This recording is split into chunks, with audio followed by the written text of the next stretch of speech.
قبل ما تقولي موافقة وقبل ما تبدأي تجهزي الفستان والشقة والفرح، في 10 أسئلة لازم تقفي مع نفسك وتسأليهم. ومش عايزاكي تجاوبي كل الإجابات اللي نفسك تسمعيها، جاوبي بصدق، لأن الجواز مش بس أنا بحبه وهو بيحبني. السؤال الأول: أنا على طبيعتي معاه؟ هل بتعرفي تتكلمي وتضحكي وتزعلي وتعبري عن رأيك من غير ما تخافي من رد فعله، ولا طول الوقت بتحاولي تباني بالشكل اللي هو عايزه؟ لان لو دخلتي الجواز وانتي بتمثلي نسخة مش حقيقية منك، هتتعبي جدا لما تبدأي تعيشي حياتك الحقيقية معاه. تاني سؤال: هو بيحترمني بجد وقت الخلاف؟ مش عايزاكي تقيسي علاقتكم وقت الرومانسية بس، شوفيه هو وقت الزعل معاكي، هل بيختلف معاكي باحترام؟ طب هل بيسمعك، بيعتذر لما بيغلط، ولا بيهين ويزعق ويهدد ويقلب الترابيزة عليكي وخلاص؟ لان الخلاف مش هو بس المشكلة، طريقة الخلاف هي اللي بتكشف الشخص اللي قدامك. تالت سؤال: هل هو شخص مسؤول؟ مش لازم يبقى معاه ملايين، لكن هل بيعرف يشيل مسؤولية نفسه؟ بيشتغل، بيخطط للمستقبل، بيتحمل نتيجة قراراته، ولا كل مشكلة في حياته حد تاني اللي بيحلها؟ لأن بعد الجواز المسؤوليات مش هتقل، بالعكس دي هتزيد. رابع سؤال: هل احنا متوافقين ماديا؟ وده سؤال ناس كتير بتتكسف تسأله. طب هتصرفوا ازاي؟ ومين هيصرف عليكم؟ هل في ديون؟ هل في أهداف مالية؟ هو شخص حريص ولا مقتصد ولا مبذر ولا ايه بالظبط؟ هل انتي عندك طموحات مادية مختلفة عنه؟ الحب جميل جدا، بس الفلوس من اكتر الحاجات اللي ممكن تعمل مشاكل في البيوت لو مفيش اتفاق واضح، ودي حقيقة.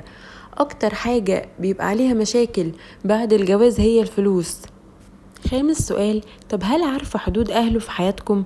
هل أهله ليهم رأي في كل حاجة؟ السكن، الخروج، اللبس، تربية أطفالكم، فلوسكم، مشاكلكم مثلا؟ مش معنى إنك تتجوزي شخص إنك تتجوزي عيلته كلها. فرقي بين جملة أنا بناسب عيلة مش بناسب شخص، وفرقي بين أنا بتجوز عيلة ولا بتجوز شخص. أنا بناسب العيلة كلها، لازم نبقى متوافقين، نبقى كويسين مع بعض، لكن قراراتنا قرار بيتك، لازم يبقى انتي وشريك حياتك بس. سادس سؤال: غيرته حب ولا تحكم؟ في فرق كبير بين واحد بيغير عليكي لأنه بيحبك، وواحد عايز يتحكم في كل تفصيلة في حياتك. بتلبسي ايه، وبتكلمي مين، بتروحي فين، لا ما تروحيش عند اهلك، ما تتصوريش مع دي، لا مفيش نزول مع زمايلك، تمسكي الموبايل قدامه ويروح يفتش وراكي. اسألي نفسك: هل انا داخلة بيت هكون فيه شريكة ولا هكون تحت المراقبة؟ السؤال السابع: هل أهدافنا في الحياة شبه بعض شوية؟ مش لازم تبقى كلها شبه بعض، بس في حاجات مشتركة. يعني مثلا انتي عايزة دلوقتي تجيبي أطفال، هو لا العكس. عايزين تعيشوا فين؟ انتي عايزة تكملي شغلك ولا لا؟ هل هو متقبل ده؟ هل عندك طموح معين هو شايف ان هو غير مناسب؟ لأن اختلاف الأذواق عادي، لكن اختلاف القيم والأهداف الأساسية ممكن يعمل مشاكل كبيرة جدا. تامن سؤال: هل أنا مرتاحة لفكرة حياتي معاه ولا أنا بس خايفة أسيبه؟ وده سؤال صعب جدا. أنا عارفة أحيانا البنت بتكمل مش لأنها مقتنعة، لأنها خايفة أصلا من الوحدة، خايفة من كلام الناس، خايفة تبدأ من جديد، خايفة من أهلها، خايفة تقول لا بعد كل ما الناس عرفت. لكن اسألي نفسك بجدية: لو مفيش أهل ولا ناس ولا ضغط ولا خوف، هل أنا فعلا هختار الشخص ده؟ تاسع سؤال: هل في حاجات أساسية أنا مستنية أنها تتغير بعد الجواز؟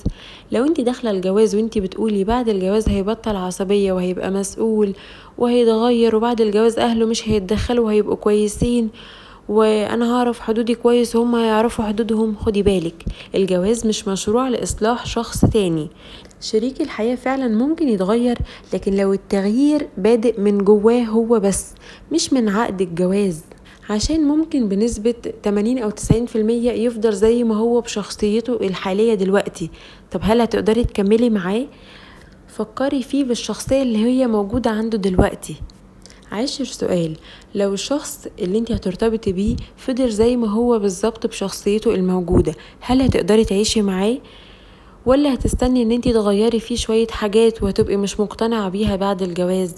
ولا هتكوني راضية عن حياتك؟ لو الإجابة هتبقي موجودة معاه ومبسوطة بعيوبه وكل حاجة فيه تبقى بالنسبة لك كويسة، كملي. لكن لو انتي مستنية فعلا الحاجات دي تتغير، انصحك ان انتي توقفي العلاقة، لان محدش هيضمنلك ان الحاجات دي هتتغير، ولو الحاجات دي فعلا urgent هتبقى بالنسبة لك صعبة جدا الحياة.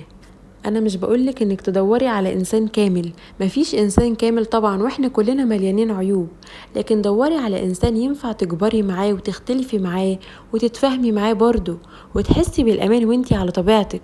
واسألي نفسك الاسئلة دي بجد وبصدق، مش عشان تخافي من الجواز، لكن عشان تدخلي وانتي فاهمة ان انتي داخلة على ايه. لان قرار الجواز مش المفروض يكون انا بحبه وخلاص، المفروض يكون انا بحبه وفاهمة شخصيته، متقبلة عيوبه، متوافقة معاه، وعارفة شكل الحياة اللي هنعيشها. ودي مش قسوة، دي نضج.